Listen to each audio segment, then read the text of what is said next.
Assalamualaikum warahmatullahi wabarakatuh. Apa kabar teman-teman semuanya? Semoga tetap sehat ya. Kali ini kami dari kelompok 13 akan melakukan studi kasus terhadap Garuda Indonesia.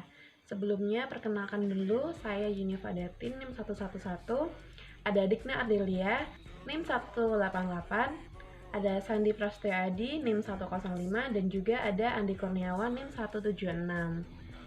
Kali ini kami akan melakukan studi kasus terhadap Garuda Indonesia. Pasti teman-teman udah tahu kan mengenai kasus Garuda Indonesia, karena kasus ini terbilang kasus yang masih hangat karena baru di blow up di tahun 2019.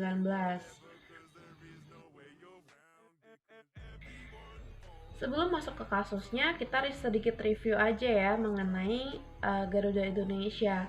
Garuda Indonesia ini sebagai salah satu maskapai terbesar yang ada di Indonesia dan juga sebagai pelopor maskapai yang ada di Indonesia. Visi misinya sendiri, untuk visinya Garuda Indonesia yaitu sebagai grup penerbangan berbasis nilai membawa keramah tamahan Indonesia ke dunia. Untuk mendukung visi tersebut, Garuda Indonesia memiliki beberapa misi, di antaranya yaitu untuk pemegang saham dengan memaksimalkan nilai grup untuk mengambil pemegang saham yang lebih baik di antara maskapai regional. Untuk pelanggan, dengan memberikan keramah tamahan Indonesia dan pengalaman terbaik dunia pada pelanggan.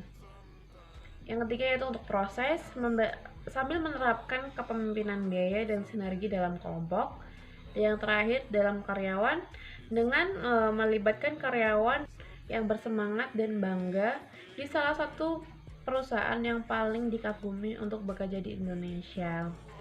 Jadi itu tadi sedikit review mengenai Garuda Indonesia. Lalu apa sih yang menjadi poin utama dari kasus ini? Kita mulai pada tanggal 2 April 2019 ya. Kasus ini tuh berawal dari hasil laporan keuangan Garuda Indonesia pada tahun buku 2018. It's mean ya 1 tahun ke belakang lah ya, karena ini juga awal-awal banget di tahun 2020. Dalam laporan tersebut tuh, Garuda Indonesia Group membukukan laba sebesar 809,85000 US dollar atau setara dengan 11,33 miliar dengan asumsi kurs itu Rp14.000 per dolar AS-nya. Angka ini melonjak tajam dibandingkan tahun 2017 yang mengalami rugi sekitar 216,5 juta US dollar. Namun, laporan keuangan tersebut menimbulkan polemik. Kenapa? Karena Garuda Indonesia memasukkan keuntungan dari PT Mahata Aera Teknologi yang memiliki utang kepada maskapai berplat merah tersebut. Yang dimaksudkan yaitu PT Garuda ya. Dan PT Mahata Aeroteknologi sendiri memiliki utang terkait pemasangan WiFi yang belum dibayarkan.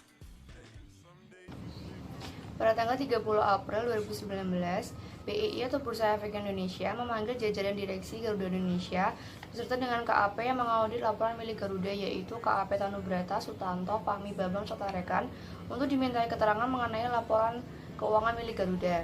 Di saat yang bersamaan, Menteri Keuangan Sri Mulyani mengaku belum bisa memberikan sanksi kepada KAP karena Kementerian Keuangan masih menganalisis laporan dari pihak auditor.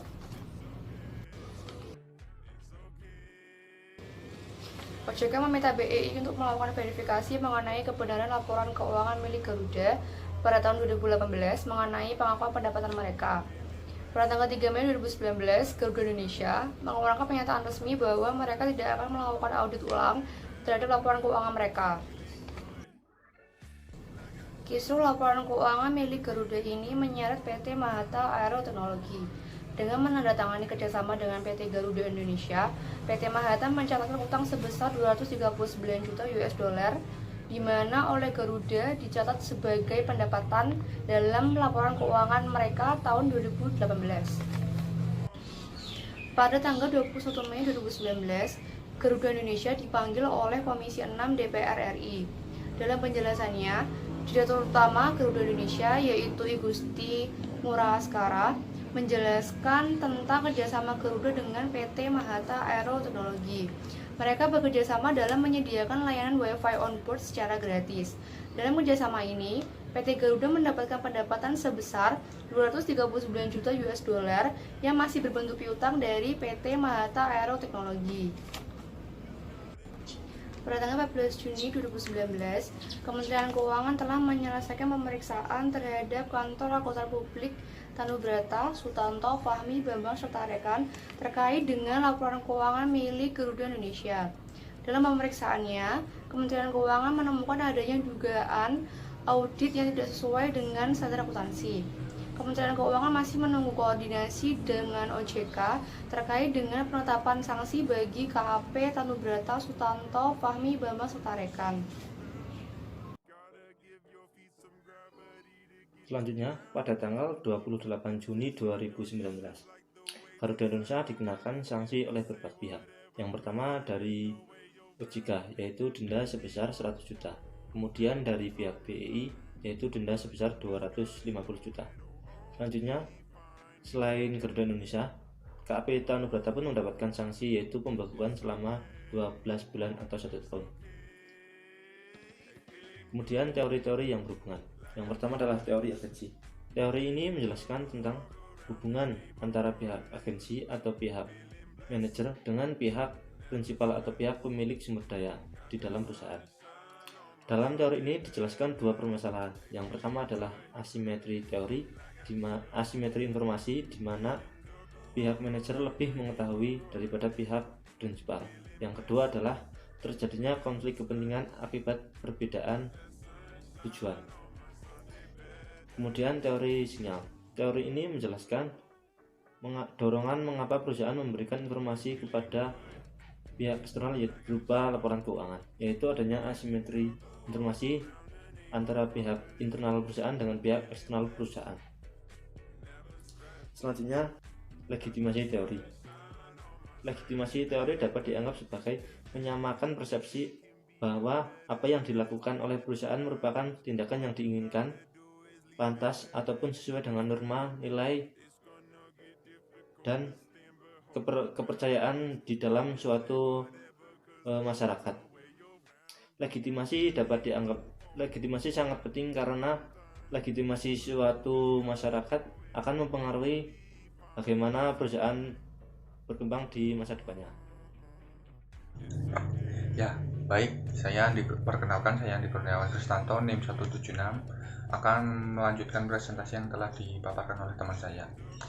Teori yang terakhir ada teori attribution atau attribution theory, yang mana teori ini mempelajari bagaimana proses seseorang menginterpretasikan suatu peristiwa dan alasan atau sebab perilakunya menurut Luhmann 1998 serta Stier 1988.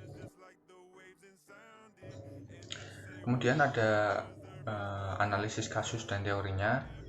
Yang pertama, kita bisa menganalisis kasus Garuda Indonesia ini dalam teori agensi, yang mana pihak stakeholder sebagai prinsipal, pihak Garuda sebagai agen, dan pihak independen KAP Tanubrata, Sutanto, Fahmi, Bambang, dan rekan. KAP tersebut telah mencelakai kepercayaan dari pihak stakeholder atau prinsipal untuk memberikan suatu fairness information mengenai pertanggungjawaban dari pihak agen dalam mengemban amanah dari prinsipal.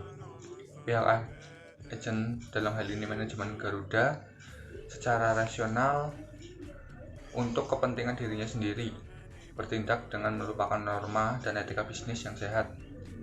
Lalu apa yang dihadapi oleh Garuda dan KAP adalah sebuah ketidakjujuran dan kebohongan dari praktik bisnis yang tidak etis.